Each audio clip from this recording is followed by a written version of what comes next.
60 రోజుల్లో మీతో ఇంగ్లీష్ అద్భుతంగా మాట్లాడిస్తాం. వెంటనే కాల్ చేసి జాయిన్ అవ్వండి. నమస్తే, వెల్కమ్ టు సుమన్ టీవీ. నేను కీర్తి. ప్రస్తుతం మనతో పాటు తోడు నీడ ఫౌండర్ రాజేశ్వరి అమ్మగారు ఉన్నారు. వీరితో ఈరోజు కొన్ని విషయాల గురించి మనం డిస్కస్ చేద్దాం. అమ్మ నమస్తే. అమ్మా నమస్తే అమ్మా. ఈ మధ్యకాలంలో చూస్తున్నాము లవ్ పేరిట చాలా మోసాలు జరుగుతున్నాయి. అవును అవును. అయితే గర్ల్స్కి ఎక్కువగా తెలియకపోవడం ఏంటి అంటే, ఒక అబ్బాయి ఎప్పుడే కానీ ట్రై చేస్తాడు, బాగా ట్రై చేస్తాడు, మళ్ళీ తను ఎలాగైనా గెలుచుకోవాలని ట్రై చేసి అండ్ తనతో ఎలాగైనా ఫిజికల్ అవ్వాలనే చూస్తారు ఎవరైనా. సో దాన్నే ఇప్పుడు దానికి ప్రేమ అనే పేరు పెట్టారు. అవును. అయితే ఇలా మోసపోతూ ఉండే దాన్నే ప్రేమ అని అనుకోవచ్చా? అసలు ప్రేమ అనే దానికి అర్థం తెలియదమ్మా జనాలకి ఈ రోజుల్లో. చెప్పాలంటే అసలు ఈ రోజుల్లో ప్రేమ అనేది ఏది, it is only an infatuation. అంటే ఆకర్షణ.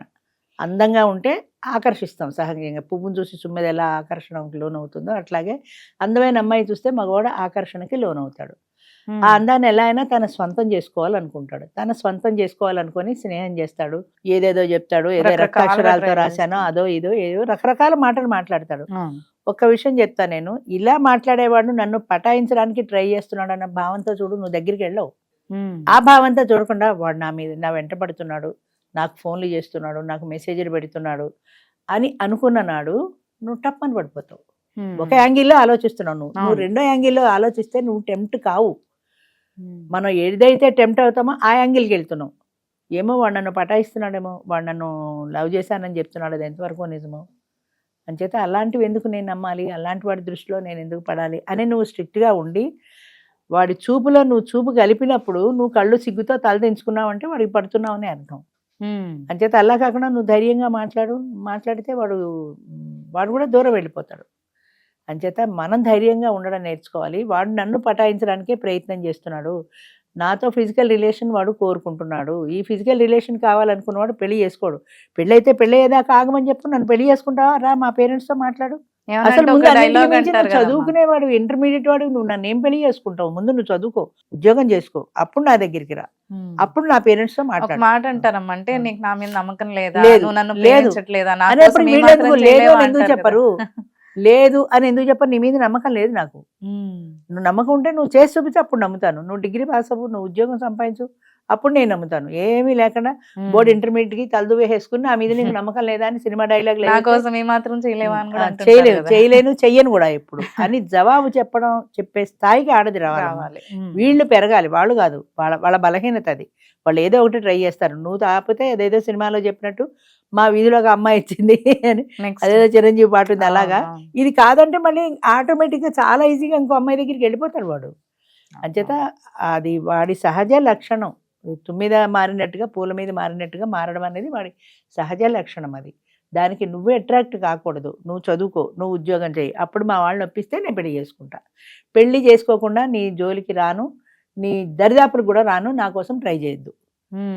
నువ్వు నా కోసం ట్రై చేస్తే నేను కంప్లైంట్ ఇస్తాను మీ వాళ్ళకో మీ లెక్చరర్కో ఎవరికో. జాగ్రత్త, నువ్వు ఎందుకు వార్నింగ్ ఇవ్వవు. వాడు నా కోసం మెసేజ్ పెట్టాడు తెలుసా, రాత్రి 1 గంటకి ఫోన్ చేసి గ్రీటింగ్ చెప్పాడు తెలుసా అని ఏదో దిక్కుమాలి 2 కబుర్లకి ఎందుకు పడిపోతారు ఆడవాళ్ళు. చాలా బలహీన మనస్తులు ఈ విషయంలో మాత్రం, చాలా ఎమోషనల్ కూడా ఆడవాళ్ళు. అందుకే 2 కబుర్లు చెప్పగానే టప్పని పడిపోతారు. 16 ఏళ్ళకైనా 60 ఏళ్ళకైనా నాకు తేడా కనపడలేదమ్మా. ఇంత జీవితాన్ని చూసి చెప్తున్నా నేను, ఇంతమంది ఆడవాళ్ళని చూసి చెప్తున్నా.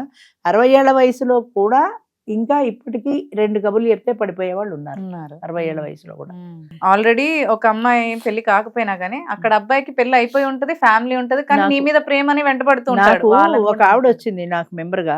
ఆవిడ కథ ఏం చెప్పిందంటే, ఆవిడ కాలేజీలో చదువుకునే రోజుల్లో వాళ్ళిద్దరూ ప్రేమించుకున్నారు, పెళ్లి చేసుకుందాం అనుకున్నారు. కానీ వాళ్ళ కులాలు ఏవో అడ్డొచ్చాయి, పెద్దవాళ్ళు ఒప్పుకోలేదు. వాడికి బలవంతంగా వాళ్ళ చుట్టాలమ్మాయినో వేరే అమ్మాయినో ఇచ్చి వాడికి పెళ్లి చేసేసారు. పెళ్లి చేసుకుని వచ్చి ఈవిడలో తల పెట్టుకుని ఏడిచాడు, నేను నిన్నే చేసుకోవాలనుకున్నాను, మా వాళ్ళు ఒప్పుకోలేదు, మా అమ్మ నూతులో దూకి చేస్తానంది, ఎమోషనల్ బ్లాక్ మెయిలింగ్ చేశారు, తప్పనిసరి ఆ అమ్మాయిని పెళ్లి చేసుకున్నాను, కానీ నా మనసు అంతా నువ్వే అని. ఈవిడ కరిగిపోయింది ఆ మాట అనగానే. పోన్లే, అయింది ఏదో అయిపోయింది, నీకోసం నేను జీవితం అంతా ఇలాగే ఉంటానని చెప్పింది వాడితో. అయ్యో చెప్పింది. అది బాగానే ఉంది, అంతవరకు బాగానే ఉంది. వాడు అప్పుడప్పుడు వచ్చి ఈవిడ దగ్గర ఉండేవాడు, ఆ పెళ్ళాం దగ్గర ఉండేవాడు. పెళ్ళానికి పిల్లల్ని కన్నాడు, 2-3 పిల్లలు కూడా పుట్టారు పెళ్ళానికి. అప్పుడప్పుడు ఈవిడ దగ్గరికి కూడా వచ్చి నా మనసులో నువ్వే ఉన్నావు అంటే, నీకు బుద్ధి లేదా, వాడు అక్కడ పిల్లలకి అంటున్నాడు, అది ఏమన్నా తెలుస్తుందా నీకు? ఎలా తెలియటల్లా? అవును వాడు మనసంతా నేనే ఉన్నాను అనుకుంది, ఇక్కడ వీడితో సంసారం మొదలెట్టింది, పెళ్లి చేసుకోలేదు, ఆవిడకో 50 ఏళ్ళు వచ్చేసి ఈ ప్రక్రియలో. ఓ వాడి పిల్ల పెళ్ళిడికి కూడా వచ్చింది, ఆ పుట్టిన పిల్ల పెళ్ళిడికి వచ్చింది. వాడికి డబ్బులు అవసరమయ్యాయి, ఇది ఒక్కతే ఉంది కదా, బోల్ డబ్బులు సంపాదిస్తుంది, టీచర్ ఉద్యోగం చేస్తోంది. అంచేత నా కూతురు నీ కూతురు కాదా, నా పిల్లలు నీ పిల్లలు కాదా, ఎవరైనా ఒకటే కదా, నా పిల్ల పెళ్ళిగా వచ్చింది, ఇప్పుడు దాన్ని పెళ్లి చేసేస్తే ఇంకా నాకు ఒక బాధ్యత తీరిపోతుంది, అప్పుడు నేను నీ దగ్గరికి వచ్చినా పర్వాలేదు, అంచేత నీ పొలం ఏదో ఉంది అది బేరం పెట్టేయి, అది బేరం పెట్టి నాకు ఇస్తే నేను పెళ్లి చేస్తా అన్నాడు. నా డబ్బు నీది కాదా, నీ డబ్బు నాది కాదా అనేప్పటికీ పడిపోయింది. నీ డబ్బు నా డబ్బు ఒకటేలా అవుతుంది, నువ్వు హాయిగా పెళ్లి చేసుకున్నావు, సంసారం చేస్తున్నావు, నీకోసం నేను పెళ్లి పెడాకులు మానేసి ఇలా తగలబడ్డాను కదా అనకుండా వాడికి అమ్మేసింది, డబ్బులు కూడా ఇచ్చింది. ఇది రియల్ స్టోరీ, నిజంగా చెప్తున్నా ఇది. వాడికి డబ్బులు ఇచ్చింది, ఆ డబ్బులు ఇచ్చుకున్నాడు, చక్కగా కూతురు పెళ్లి చేశాడు, వాడి పబ్బం తీరిపోయింది. అంచేత ఇప్పుడు ఇంకా కొన్నాళ్ళు అయిపోయాక ఆమెకు తెలిసింది, వాడు రావడం మానేశాడు, ఏదో సంథింగ్ జరిగింది, వాడు ఈవిడ దగ్గర డబ్బు దశకం అంతా అయిపోయిన తర్వాత గోకేశాక ఇంకెందుకు దీని దగ్గర వేస్ట్ అనుకున్నాడు, రావడం మానేశాడు. అప్పుడు ఈవిడికి పెళ్లి చేసుకోవాలనిపించాడు, 50 ఏళ్ళు ఎత్తి మీదకి వచ్చి అప్పుడు మా దగ్గరికి వచ్చింది, మా దగ్గరికి వచ్చి ఈ కథ చెప్పింది. నేను ఇలా మోసపోయాను, నేను ఇలా వాడిని నమ్మాను, ఇన్నేళ్ళు వాడి కోసం ఉన్నాను, వాడు కూతురు పెళ్లి చేసుకున్నాడు, నా ఆస్తి అంతా కూడా ఇచ్చాను, నా పిల్లలు నీ పిల్లలు కాదా అంటే నా పిల్లలే అనుకున్నాను, చిట్ట చివరికి వాళ్ళు దూరం అయ్యారు, వాడు దూరం అయ్యాడు. అయ్యో ఎవరు నష్టపోయారు ఈ కథలో? ఆవిడే నష్టపోయింది. వాడు హాయిగా పెళ్లి చేసుకున్నాడు, నిన్ను ఫ్రీగా వాడుకున్నాడు, వాడి సంసారం వాడు చేసుకున్నాడు, పిల్లలతో వాడు బాగానే ఉన్నాడు, నీ డబ్బంతా కొరికి వాడు పెళ్లి కూడా చేసుకున్నాడు. ఎవరు తెలివి తక్కువ వాళ్ళు ఇందులో, ఎవరు తెలివైన వాళ్ళు? ఇంతకాలం మోసపోయింది అంటే పెళ్లి అయినప్పటి నుంచి వస్తున్నాడు అప్పుడప్పుడు మల్లెపూల దండ తీసుకుని వస్తున్నాడు కదా, అంచేత వాడు వస్తున్నాడు, నా మీద ఎంత ప్రేమ అనుకుందే గానీ మోసం ఉందని అనుకోలేదు, ఆవిడ యాంగిల్ ఆలోచించలేదు అసలు, నా మీద ప్రేమ కాబట్టి నా దగ్గరికి వస్తున్నాడు అనుకున్నాడు. వాడు బొంద ప్రేమ అయితే ఆ ప్రేమతో దూరంగా ఉండి మాట్లాడాలి, మనం మల్లెపూల దండ దూరంగా ఉండి మాట్లాడాడు, అదే ప్రేమ, అది ప్రేమ కాదా? ఆవిడ శుభ్రంగా పిల్లలు కన్నాడు, పిల్లలతో ఉన్నాడు, పెళ్లి చేశాడు, నీ దగ్గర డబ్బులు గుంజాడు, ఇన్ని చేస్తుంటే కూడా అమ్మాయికి అసలు అర్థం కాలేదు, ఎలా తెలియలేదు? 50 ఏళ్ళు వచ్చి రిటైర్మెంట్ ఇచ్చే వయసు వచ్చిన తర్వాత ప్రపంచ జ్ఞానం ఉండద్దా మనిషికి? ఇలాగ మోసపోయిన వాళ్ళు ఎంతమందో హాయిగా వాడుకున్నాడు, వాడి పని వాడు పబ్బం గడుపుకున్నాడు, వెళ్ళాడు. చివరికి ఎవరు నష్టపోయారు? 50 ఏళ్ళు వచ్చి పెళ్లి పెడాకు లేకుండా నువ్వే నష్టపోయావు. మీ రిలేషన్ తెలిసిన వాడు ఎవడు నిన్ను మళ్ళీ పెళ్లి చేసుకోరు, అంతే కదా.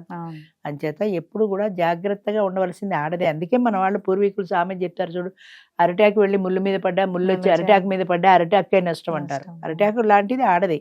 వాడొచ్చినా నువ్వు వెళ్ళినా నష్టపోయేది నువ్వే, వాడు కాదు. వాడు మొగాడు మహారాజని దులుపు పూసుకుని చొక్కా వేసుకుని వెళ్ళిపోతాడు వాడు.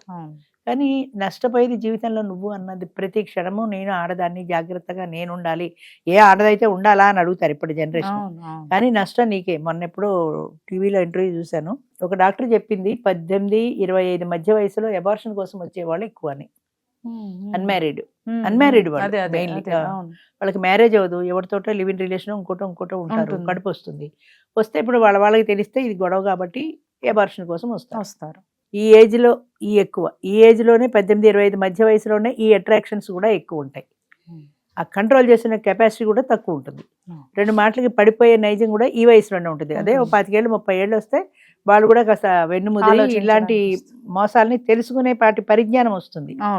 అప్పుడు కంటే ఈ వయసులో చాలా డేంజర్. అంచేత ఈ వయసులో ప్రతి క్షణము పిల్లల్ని అహర్నిశలు కనిపెట్టుకుని ఉండాలి. ఎక్కడ కనిపెట్టుకుని ఉంటారు? వాళ్ళు కాలేజీలు, చదువులు, ఉద్యోగాలు, ఎక్కడెక్కడికో వెళ్ళిపోతారు, ఎక్కడో ఎవరితోటో లివ్ ఇన్ రిలేషన్లో ఉంటారు. ఇది మనకి తెలియక ఇక్కడ మనం అమ్మాయికి సంబంధాలు చూస్తూ ఉంటాం. ఈ సంబంధం బాగుంటే ఆ లివ్ ఇన్ రిలేషన్ వాడికి గుడ్ బై చెప్పేసి వచ్చేస్తారు, వీడిని పెళ్లి చేసేసుకుంటారు. అందరూ అలా ఉంటారని చెప్పట్లా, అలా చేసేవాళ్ళు కూడా ఉన్నారు కదా. అంచేత ప్రతి క్షణము మోసపోకుండా ఉండవలసింది ఆడదే, ప్రతి క్షణము జాగ్రత్త పడవలసింది ఆడదే. అంటే నేను జాగ్రత్తగా ఉండాలి అనే భావన వీళ్ళకు ఉంటే, ఏం పోయిందిలే ఇంటికి వచ్చి సబృద్దుకు స్నానం చేస్తే పోయే అనుకునే వాళ్ళకి మనం ఏం చెప్పలేము. అందుకని జీవితంలో కట్టుబాటు ఉండాలి, క్యారెక్టర్ ఉండాలి, అది నిజాయితీ ఉండాలి, మనోనిగ్రహం ఉండాలి. ఇవన్నీ ఉంటేనే మనం స్ట్రాంగ్గా ఉండగలుగుతాం, లేకపోతే ఉండలేం కదా. థ్యాంక్ యూ అమ్మా.